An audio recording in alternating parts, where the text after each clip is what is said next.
श्रीगणेशाय नमः। अथ श्री ऋणहर गणेश स्तोत्रम्। कैलासपर्वते रम्ये शम्भुं चन्द्रार्धशेखरं षडाम्नाय समायुक्तं पौप्रच्छनगकन्यका। पार्वत्युवाच देवेश परमेशान सर्वशास्त्रार्थपारग उपायं ऋणनाशस्य कृपया वद साम्प्रतं। श्रीशिवः सम्यक् पृष्टं त्वया भद्रे लोकानां हितकाम्यया तत्सर्वं सम्प्रवक्ष्यामि सावधानावधारय। ॐ अस्य श्री ऋणहर महागणपति स्तोत्रस्य सदाशिव ऋषिः अनुष्टुप् छन्दः। श्री ऋणहर महागणपतिर्देवता ग्लौं बीजं गः शक्तिः गों कीलकं मम ऋणनाशने जपे विनियोगः। ॐ गणेश अंगुष्ठाभ्यां नमः। ऋणं छिन्धि तर्जनीभ्यां नमः। वरेण्यं मध्यमाभ्यां नमः। हुं अनामिकाभ्यां नमः। नमः कनिष्ठिकाभ्यां नमः। फट् करतलकरपृष्ठाभ्यां नमः। एवं हृदयादिन्यासाः ध्यानं सिन्दूरवर्णं द्विभुजं गणेशं लम्बोदरं पद्मदले निविष्टं ब्रह्मादिदेवैः परिसेव्यमानं सिद्धैर्युतं तं प्रणमामि देवं। सृष्ट्यादौ ब्रह्मणा सम्यक् पूजितं फलसिद्धये सदैव पार्वतीपुत्रः ऋणनाशं करोतु मे। त्रिपुरस्य वधात् पूर्वं शम्भुना सम्यगर्चितः सदैव पार्वतीपुत्रः ऋणनाशं करोतु मे। हिरण्यकश्यपादीनां वधार्थे विष्णुनार्चितः सदैव पार्वतीपुत्रः ऋणनाशं करोतु मे। महिषस्य वधे देव्या गणनाथः प्रपूजितः सदैव पार्वतीपुत्रः ऋणनाशं करोतु मे। तारकस्य वधात् पूर्वं कुमारेण प्रपूजितः सदैव पार्वतीपुत्रः ऋणनाशं करोतु मे। भास्करेण गणेशो हि पूजितश्च स्वसिद्धये सदैव पार्वतीपुत्रः ऋणनाशं करोतु मे। शशिना कान्तिवृद्ध्यर्थं पूजितो गणनायकः सदैव पार्वतीपुत्रः ऋणनाशं करोतु मे।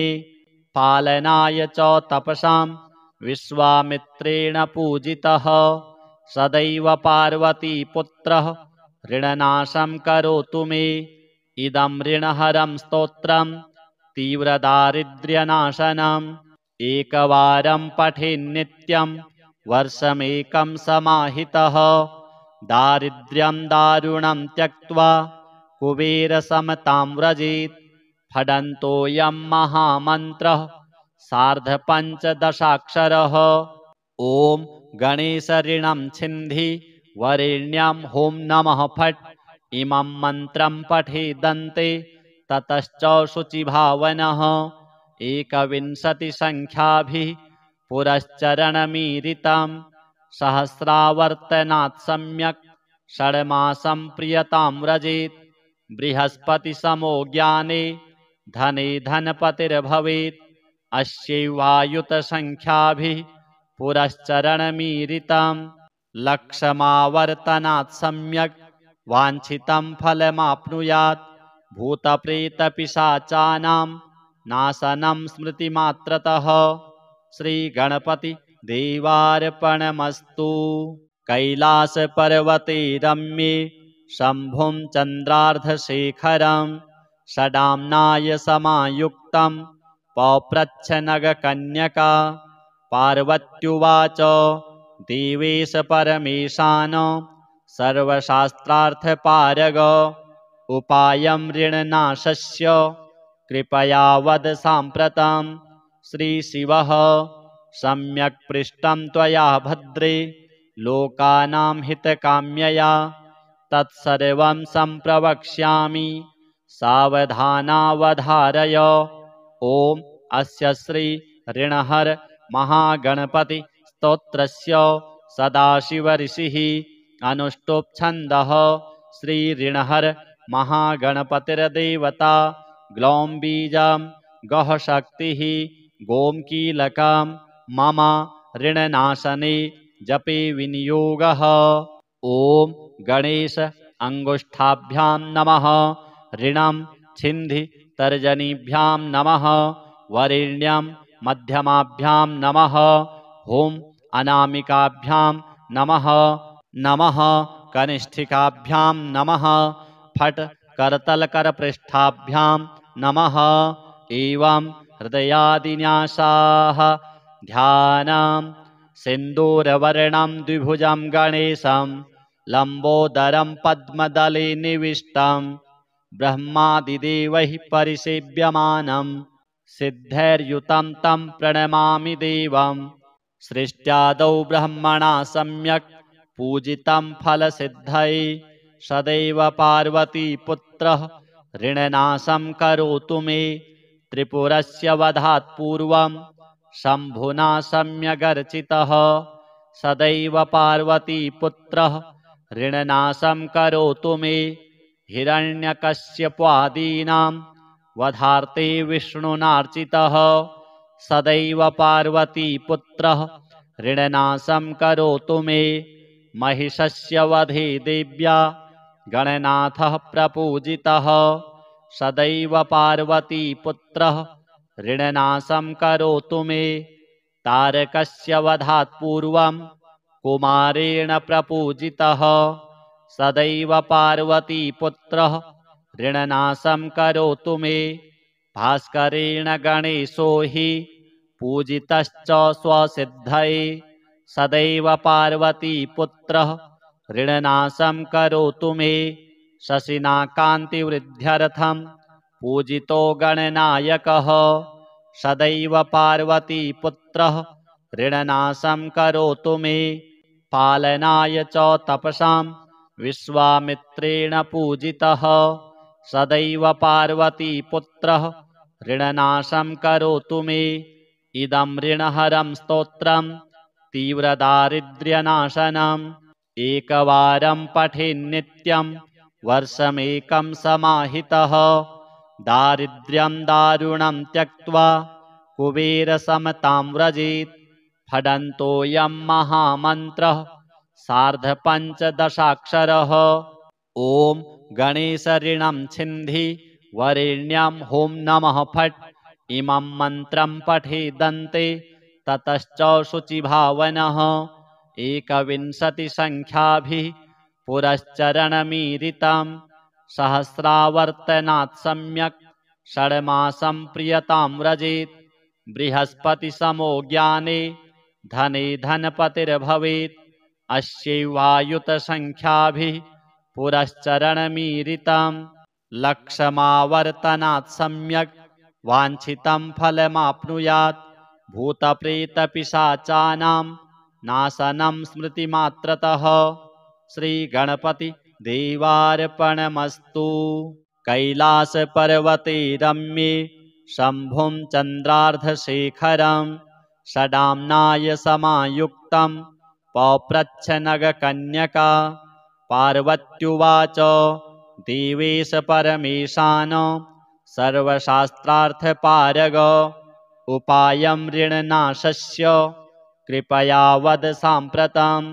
श्रीशिवः सम्यक् पृष्टं त्वया भद्रे लोकानां हितकाम्यया तत्सर्वं सम्प्रवक्ष्यामि सावधानावधारय। ॐ अस्य श्री ऋणहर महागणपति स्तोत्रस्य सदाशिवऋषिः अनुष्टुप् छन्दः।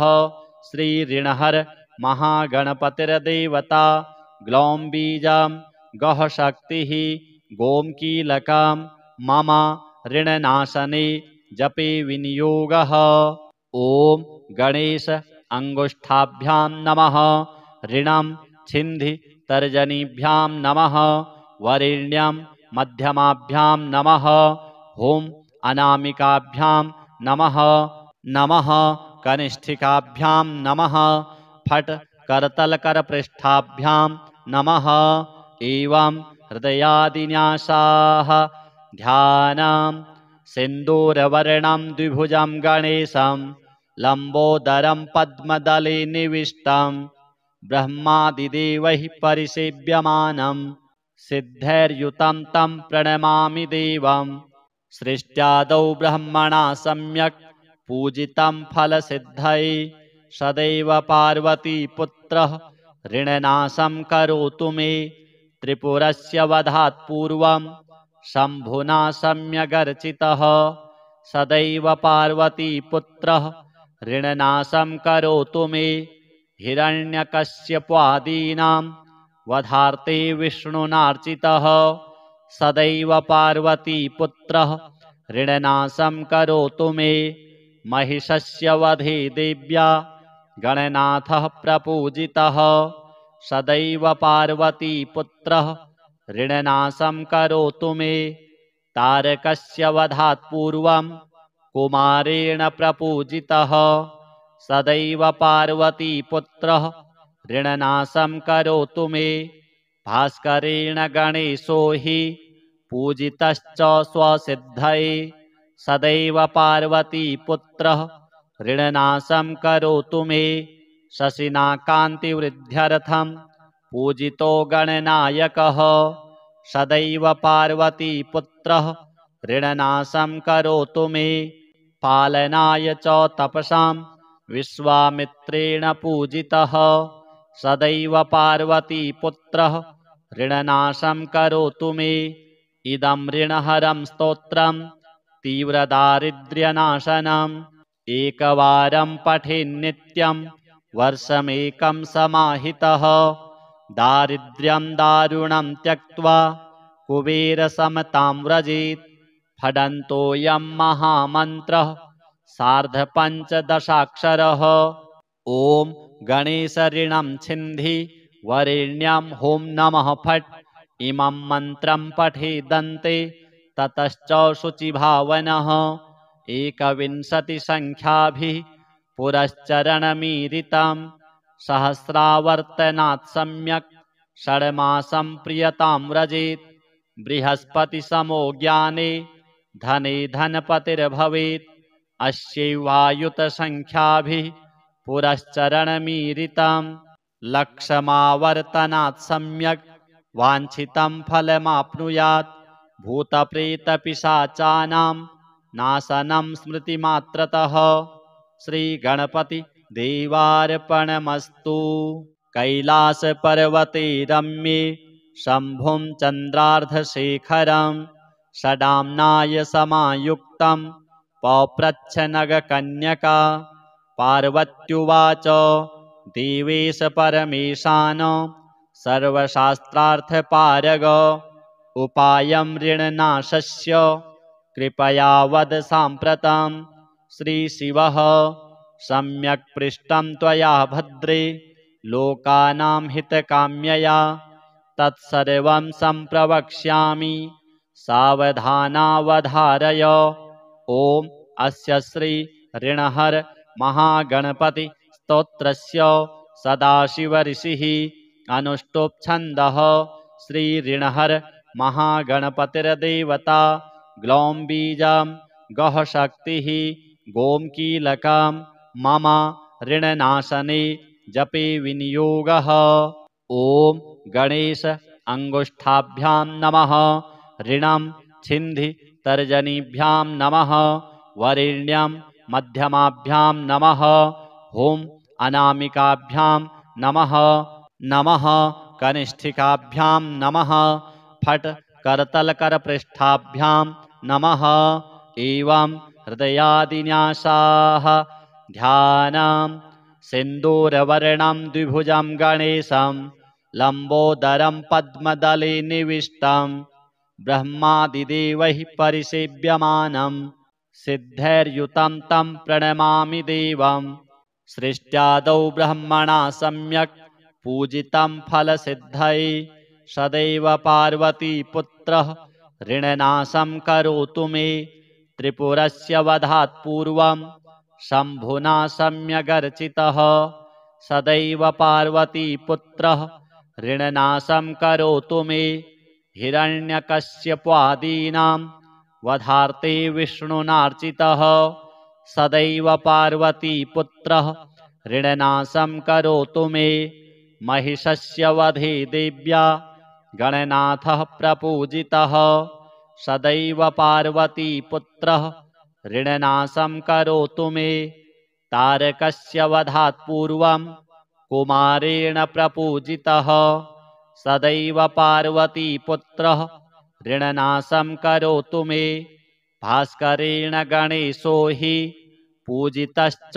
स्वसिद्धये सदैव पार्वतीपुत्रः ऋणनाशं करोतु मे शशिना कान्तिवृद्ध्यर्थं पूजितो गणनायकः सदैव पार्वतीपुत्रः ऋणनाशं करोतु मे पालनाय च तपसां विश्वामित्रेण पूजितः सदैव पार्वतीपुत्रः ऋणनाशं करोतु मे इदं ऋणहरं स्तोत्रं तीव्रदारिद्र्यनाशनम् एकवारं पठेन्नित्यं वर्षमेकं समाहितः दारिद्र्यं दारुणं त्यक्त्वा कुबेरसमतां व्रजेत् फडन्तोऽयं महामन्त्रः सार्धपञ्चदशाक्षरः ॐ गणेशऋणं छिन्धि वरेण्यं हों नमः फट् इमं मन्त्रं पठेदन्ते ततश्च शुचिभावनः एकविंशतिसङ्ख्याभिः पुरश्चरणमीरितं सहस्रावर्तनात् सम्यक् षड्मासं प्रियतां व्रजेत् बृहस्पतिसमो ज्ञाने धने धनपतिर्भवेत् अस्यैवायुतसङ्ख्याभिः पुरश्चरणमीरितं लक्षमावर्तनात् सम्यक् वाञ्छितं फलमाप्नुयात् भूतप्रेतपिशाचानां नाशनं स्मृतिमात्रतः श्रीगणपति देवार्पणमस्तु।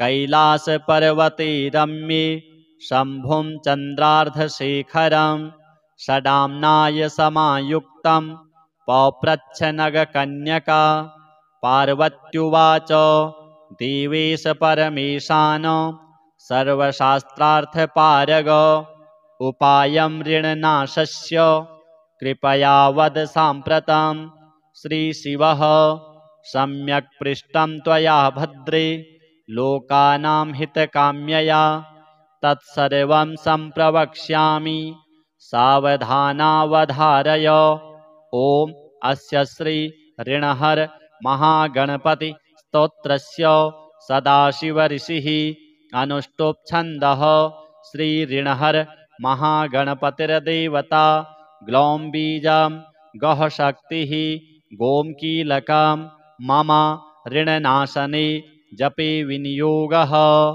ॐ गणेश अंगुष्ठाभ्यां नमः ऋणं छिन्धि तर्जनीभ्यां नमः वरेण्यं मध्यमाभ्यां नमः हुं अनामिकाभ्यां नमः नमः कनिष्ठिकाभ्यां नमः फट् करतलकरपृष्ठाभ्यां नमः एवं हृदयादिन्यासाः ध्यानं सिन्दूरवर्णं द्विभुजं गणेशं लम्बोदरं पद्मदले निविष्टं ब्रह्मादिदेवैः परिसेव्यमानं सिद्धैर्युतं तं प्रणमामि देवं सृष्ट्यादौ ब्रह्मणा सम्यक् पूजितं फलसिद्धये सदैव पार्वतीपुत्रः ऋणनाशं करोतु मे त्रिपुरस्य वधात् पूर्वं शम्भुना सम्यगर्चितः सदैव पार्वतीपुत्रः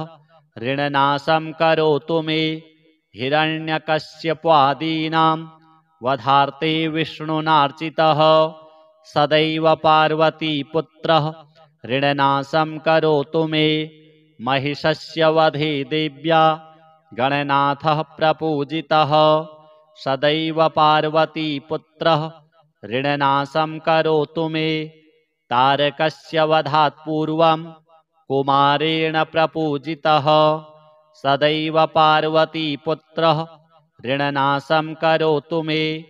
भास्करेण गणेशो हि पूजितश्च स्वसिद्धये सदैव पार्वतीपुत्रः ऋणनाशं करोतु मे। शशिना कान्तिवृद्ध्यर्थं पूजितो गणनायकः सदैव पार्वतीपुत्रः ऋणनाशं करोतु मे। पालनाय च तपसां विश्वामित्रेण पूजितः सदैव पार्वतीपुत्रः ऋणनाशं करोतु मे। इदं ऋणहरं स्तोत्रं तीव्रदारिद्र्यनाशनम् एकवारं पठेन्नित्यं वर्षमेकं समाहितः दारिद्र्यं दारुणं त्यक्त्वा कुबेरसमतां व्रजेत्। फडन्तोऽयं महामन्त्रः सार्धपञ्चदशाक्षरः। ॐ गणेशऋणं छिन्धि वरेण्यं हों नमः फट्। इमं मन्त्रं पठेदन्ते ततश्च शुचिभावनः 21 संख्याभिः पुरश्चरणमीरितं सहस्रावर्तनात् सम्यक् षड्मासं प्रियतां व्रजेत्। बृहस्पतिसमो ज्ञाने धने धनपतिर्भवेत्। अस्यैवायुतसंख्याभिः पुरश्चरणमीरितं लक्षमावर्तनात् सम्यक् वाञ्छितं फलमाप्नुयात्। भूतप्रेतपिशाचानां नाशनं स्मृतिमात्रतः। श्रीगणपति देवार्पणमस्तु। कैलासपर्वते रम्ये शम्भुं चन्द्रार्धशेखरं षडाम्नाय समायुक्तं पप्रच्छनगकन्यका। पार्वत्युवाच देवेश परमेशान सर्वशास्त्रार्थपारग उपायं ऋणनाशस्य कृपया वद साम्प्रतं। श्रीशिवः सम्यक् पृष्टं त्वया भद्रे लोकानां हितकाम्यया तत्सर्वं सम्प्रवक्ष्यामि सावधानावधारय। ॐ अस्य श्री ऋणहर महागणपति स्तोत्रस्य सदाशिवऋषिः अनुष्टुप् छन्दः। श्री ऋणहर महागणपतिर्देवता ग्लौं बीजं गः शक्तिः गों कीलकं मम ऋणनाशने जपे विनियोगः।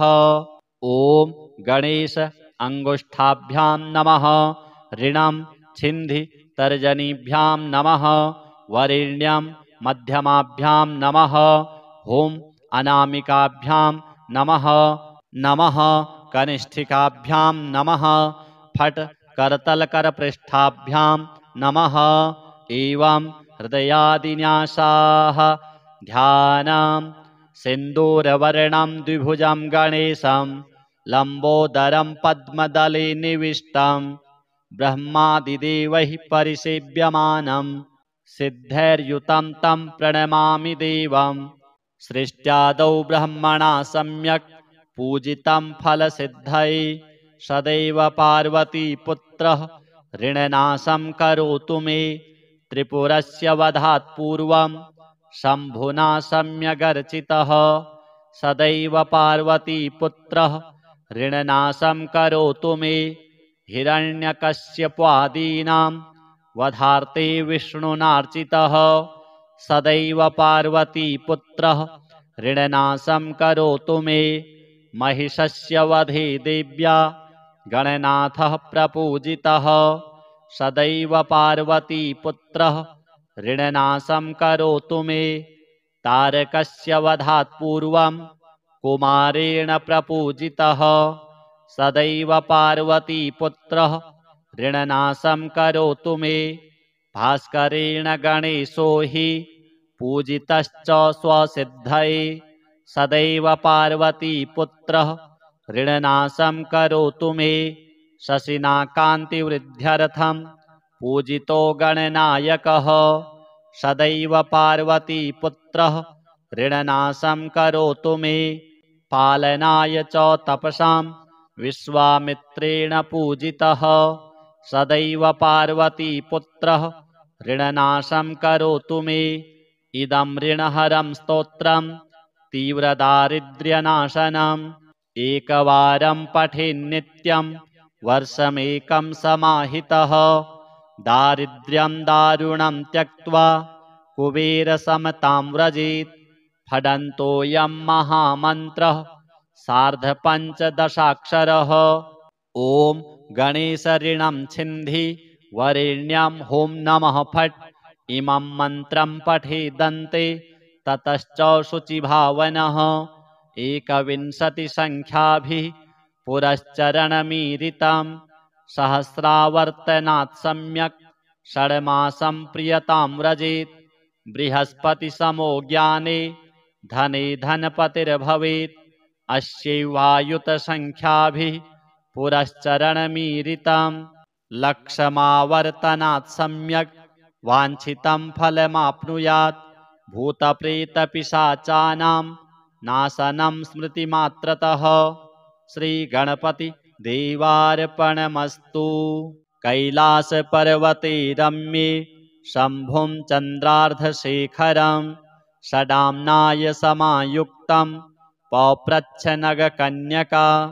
पार्वत्युवाच देवेश परमेशान सर्वशास्त्रार्थपारग उपायं ऋणनाशस्य कृपया वद साम्प्रतं।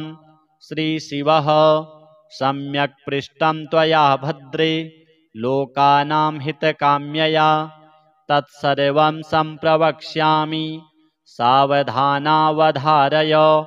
ॐ अस्य श्री ऋणहर महागणपति स्तोत्रस्य सदाशिव ऋषिः अनुष्टुप् छन्दः।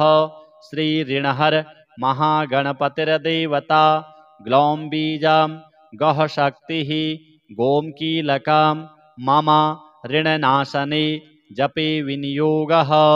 ॐ गणेश अंगुष्ठाभ्यां नमः। ऋणं छिन्धि तर्जनीभ्यां नमः। वरेण्यं मध्यमाभ्यां नमः। हुं अनामिकाभ्यां नमः। नमः कनिष्ठिकाभ्यां नमः। फट् करतलकरपृष्ठाभ्यां नमः। एवं हृदयादिन्यासाः ध्यानं सिन्दूरवर्णं द्विभुजं गणेशं लम्बोदरं पद्मदले निविष्टं ब्रह्मादिदेवैः परिसेव्यमानं सिद्धैर्युतं तं प्रणमामि देवं। सृष्ट्यादौ ब्रह्मणा सम्यक् पूजितं फलसिद्धये सदैव पार्वतीपुत्रः ऋणनाशं करोतु मे। त्रिपुरस्य वधात् पूर्वं शम्भुना सम्यगर्चितः सदैव पार्वतीपुत्रः ऋणनाशं करोतु मे। हिरण्यकश्यपादीनां वधार्थे विष्णुनार्चितः सदैव पार्वतीपुत्रः ऋणनाशं करोतु मे। महिषस्य वधे देव्या गणनाथः प्रपूजितः सदैव पार्वतीपुत्रः ऋणनाशं करोतु मे। तारकस्य वधात् पूर्वं कुमारेण प्रपूजितः सदैव पार्वतीपुत्रः ऋणनाशं करोतु मे। भास्करेण गणेशो हि पूजितश्च स्वसिद्धये सदैव पार्वतीपुत्रः ऋणनाशं करोतु मे। शशिना कान्तिवृद्ध्यर्थं पूजितो गणनायकः सदैव पार्वतीपुत्रः ऋणनाशं करोतु मे। पालनाय च तपसां विश्वामित्रेण पूजितः सदैव पार्वतीपुत्रः ऋणनाशं करोतु मे। इदं ऋणहरं स्तोत्रं तीव्रदारिद्र्यनाशनम् एकवारं पठेन्नित्यं वर्षमेकं समाहितः दारिद्र्यं दारुणं त्यक्त्वा कुबेरसमतां व्रजेत्। फडन्तोऽयं महामन्त्रः सार्धपञ्चदशाक्षरः। ॐ गणेशऋणं छिन्धि वरेण्यं हों नमः फट्। इमं मन्त्रं पठेदन्ते ततश्च शुचिभावनः एकविंशतिसङ्ख्याभिः पुरश्चरणमीरितं सहस्रावर्तनात् सम्यक् षड्मासं प्रियतां व्रजेत् बृहस्पतिसमो ज्ञाने धने धनपतिर्भवेत् अस्यैवायुतसङ्ख्याभिः पुरश्चरणमीरितं लक्षमावर्तनात् सम्यक् वाञ्छितं फलमाप्नुयात् भूतप्रेतपिशाचानां नाशनं स्मृतिमात्रतः श्रीगणपति देवार्पणमस्तु। कैलासपर्वते रम्ये शम्भुं चन्द्रार्धशेखरं षडाम्नाय समायुक्तं पौप्रच्छनगकन्यका पार्वत्युवाच देवेश परमेशान सर्वशास्त्रार्थपारग उपायं ऋणनाशस्य कृपया वद साम्प्रतं श्रीशिवः सम्यक् पृष्टं त्वया भद्रे लोकानां हितकाम्यया तत्सर्वं सम्प्रवक्ष्यामि सावधानावधारय। ॐ अस्य श्री ऋणहर महागणपति स्तोत्रस्य सदाशिव ऋषिः अनुष्टुप् छन्दः श्री ऋणहर महागणपतिर्देवता ग्लौं बीजं गः शक्तिः गों कीलकं मम ऋणनाशने जपे विनियोगः। ॐ गणेश अंगुष्ठाभ्यां नमः ऋणं छिन्धि तर्जनीभ्यां नमः वरेण्यं मध्यमाभ्यां नमः हुं अनामिकाभ्यां नमः नमः कनिष्ठिकाभ्यां नमः फट् करतलकरपृष्ठाभ्यां नमः। एवं हृदयादिन्यासाः ध्यानं सिन्दूरवर्णं द्विभुजं गणेशं लम्बोदरं पद्मदले निविष्टं ब्रह्मादिदेवैः परिसेव्यमानं सिद्धैर्युतं तं प्रणमामि देवं सृष्ट्यादौ ब्रह्मणा सम्यक् पूजितं फलसिद्धये सदैव पार्वतीपुत्रः ऋणनाशं करोतु मे त्रिपुरस्य वधात् पूर्वं शम्भुना सम्यगर्चितः सदैव पार्वतीपुत्रः ऋणनाशं करोतु मे हिरण्यकश्यपादीनां वधार्थे विष्णुनार्चितः सदैव पार्वतीपुत्रः ऋणनाशं करोतु मे महिषस्य वधे देव्या गणनाथः प्रपूजितः सदैव पार्वतीपुत्रः ऋणनाशं करोतु मे तारकस्य वधात् पूर्वं कुमारेण प्रपूजितः सदैव पार्वतीपुत्रः ऋणनाशं करोतु मे भास्करेण गणेशो हि पूजितश्च स्वसिद्धये सदैव पार्वतीपुत्रः ऋणनाशं करोतु मे शशिना कान्तिवृद्ध्यर्थं पूजितो गणनायकः सदैव पार्वतीपुत्रः ऋणनाशं करोतु मे पालनाय च तपसां विश्वामित्रेण पूजितः सदैव पार्वतीपुत्रः ऋणनाशं करोतु मे इदं ऋणहरं स्तोत्रं तीव्रदारिद्र्यनाशनम् एकवारं पठेन्नित्यं वर्षमेकं समाहितः दारिद्र्यं दारुणं त्यक्त्वा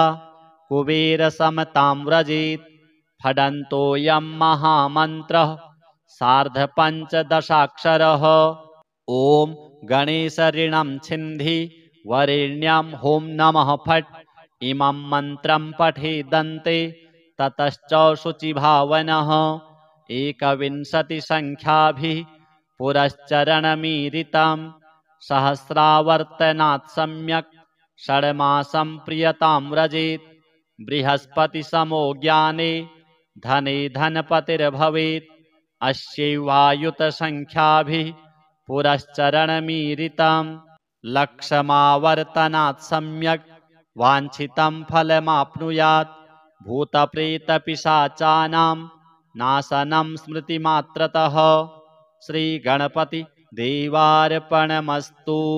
कैलासपर्वते रम्ये शम्भुं चन्द्रार्धशेखरं षडाम्नाय समायुक्तं पौप्रच्छनगकन्यका पार्वत्युवाच देवेश परमेशान सर्वशास्त्रार्थपारग उपायं ऋणनाशस्य कृपया वद साम्प्रतं श्रीशिवः सम्यक् पृष्टं त्वया भद्रे लोकानां हितकाम्यया तत्सर्वं सम्प्रवक्ष्यामि सावधानावधारय। ॐ अस्य श्री ऋणहर महागणपति स्तोत्रस्य सदाशिवऋषिः अनुष्टुप् छन्दः श्री ऋणहर महागणपतिर्देवता ग्लौं बीजं गः शक्तिः गों कीलकं मम ऋणनाशने जपे विनियोगः। ॐ गणेश अंगुष्ठाभ्यां नमः ऋणं छिन्धि तर्जनीभ्यां नमः वरेण्यं मध्यमाभ्यां नमः हुं अनामिकाभ्यां नमः नमः कनिष्ठिकाभ्यां नमः फट् करतलकरपृष्ठाभ्यां नमः एवं हृदयादिन्यासाः ध्यानं सिन्दूरवर्णं द्विभुजं गणेशं लम्बोदरं पद्मदले निविष्टं ब्रह्मादिदेवैः परिसेव्यमानं सिद्धैर्युतं तं प्रणमामि देवं सृष्ट्यादौ ब्रह्मणा सम्यक् पूजितं फलसिद्धये सदैव पार्वतीपुत्रः ऋणनाशं करोतु मे त्रिपुरस्य वधात् पूर्वं शम्भुना सम्यगर्चितः सदैव पार्वतीपुत्रः ऋणनाशं करोतु मे हिरण्यकश्यपादीनां वधार्थे विष्णुनार्चितः सदैव पार्वतीपुत्रः ऋणनाशं करोतु मे महिषस्य वधे देव्या गणनाथः प्रपूजितः सदैव पार्वतीपुत्रः ऋणनाशं करोतु मे तारकस्य वधात् पूर्वं कुमारेण प्रपूजितः सदैव पार्वतीपुत्रः ऋणनाशं करोतु मे भास्करेण गणेशो हि पूजितश्च स्वसिद्धये सदैव पार्वतीपुत्रः ऋणनाशं करोतु मे शशिना कान्तिवृद्ध्यर्थं पूजितो गणनायकः सदैव पार्वतीपुत्रः ऋणनाशं करोतु मे पालनाय च तपसां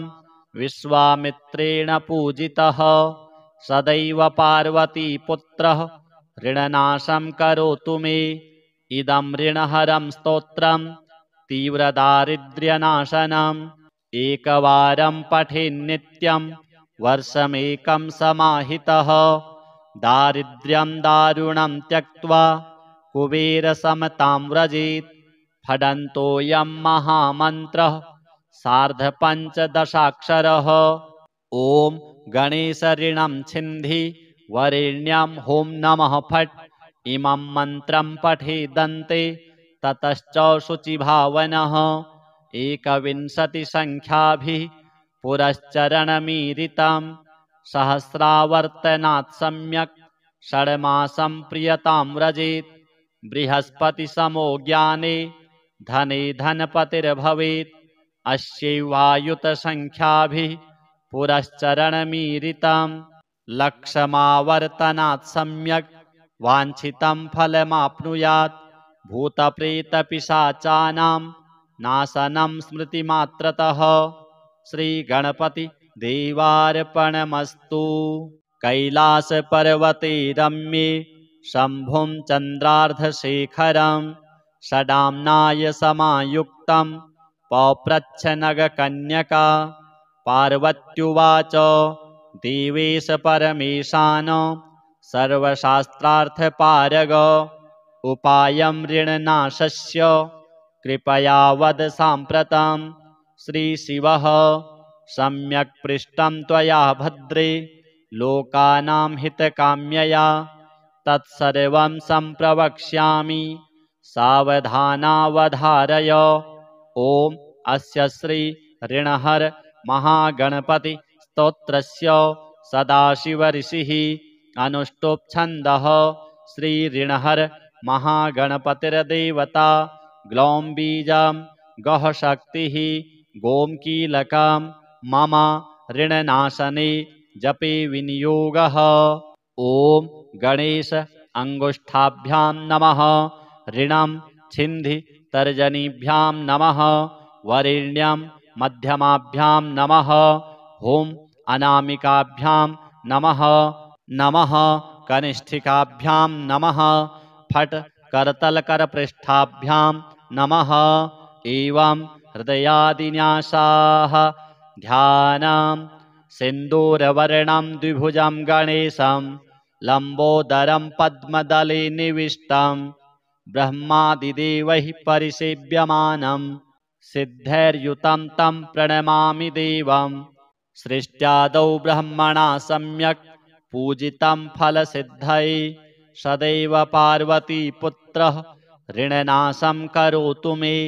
त्रिपुरस्य वधात् पूर्वं शम्भुना सम्यगर्चितः सदैव पार्वतीपुत्रः ऋणनाशं करोतु मे। हिरण्यकश्यपादीनां वधार्थे विष्णुनार्चितः सदैव पार्वतीपुत्रः ऋणनाशं करोतु मे। महिषस्य वधे देव्या गणनाथः प्रपूजितः सदैव पार्वतीपुत्रः ऋणनाशं करोतु मे। तारकस्य वधात् पूर्वं कुमारेण प्रपूजितः सदैव पार्वतीपुत्रः ऋणनाशं करोतु मे। भास्करेण गणेशो हि पूजितश्च स्वसिद्धये सदैव पार्वतीपुत्रः ऋणनाशं करोतु मे। शशिना कान्तिवृद्ध्यर्थं पूजितो गणनायकः सदैव पार्वतीपुत्रः ऋणनाशं करोतु मे। पालनाय च तपसां विश्वामित्रेण पूजितः सदैव पार्वतीपुत्रः ऋणनाशं करोतु मे। इदं ऋणहरं स्तोत्रं तीव्रदारिद्र्यनाशनम् एकवारं पठेन्नित्यं वर्षमेकं समाहितः दारिद्र्यं दारुणं त्यक्त्वा कुबेरसमतां व्रजेत्। फडन्तोऽयं महामन्त्रः सार्धपञ्चदशाक्षरः। ॐ गणेशऋणं छिन्धि वरेण्यं हुं नमः फट् इमं मन्त्रं पठेदन्ते ततश्च शुचिभावनः 21 संख्याभिः पुरश्चरणमीरितं सहस्रावर्तनात् सम्यक् षड्मासं प्रियतां व्रजेत्। बृहस्पतिसमो ज्ञाने धने धनपतिर्भवेत् अस्यैवायुतसंख्याभिः पुरश्चरणमीरितं लक्षमावर्तनात् सम्यक् वाञ्छितं फलमाप्नुयात्। भूतप्रेतपिशाचानां नाशनं स्मृतिमात्रतः श्रीगणपति देवार्पणमस्तु। कैलासपर्वते रम्ये शम्भुं चन्द्रार्धशेखरं षडाम्नाय समायुक्तं पप्रच्छ नगकन्यका। पार्वत्युवाच देवेश परमेशान सर्वशास्त्रार्थपारग उपायं ऋणनाशस्य कृपया वद साम्प्रतं। श्रीशिवः सम्यक् पृष्टं त्वया भद्रे लोकानां हितकाम्यया तत्सर्वं सम्प्रवक्ष्यामि सावधानावधारय। ॐ अस्य श्री ऋणहर महागणपति स्तोत्रस्य सदाशिवऋषिः अनुष्टुप् छन्दः श्रीऋणहर महागणपतिर्देवता ग्लौं बीजं गः शक्तिः गों कीलकं मम ऋणनाशने जपे विनियोगः। ॐ गणेश अंगुष्ठाभ्यां नमः। ऋणं छिन्धि तर्जनीभ्यां नमः। वरेण्यं मध्यमाभ्यां नमः। हुं अनामिकाभ्यां नमः। नमः कनिष्ठिकाभ्यां नमः। फट् करतलकरपृष्ठाभ्यां नमः।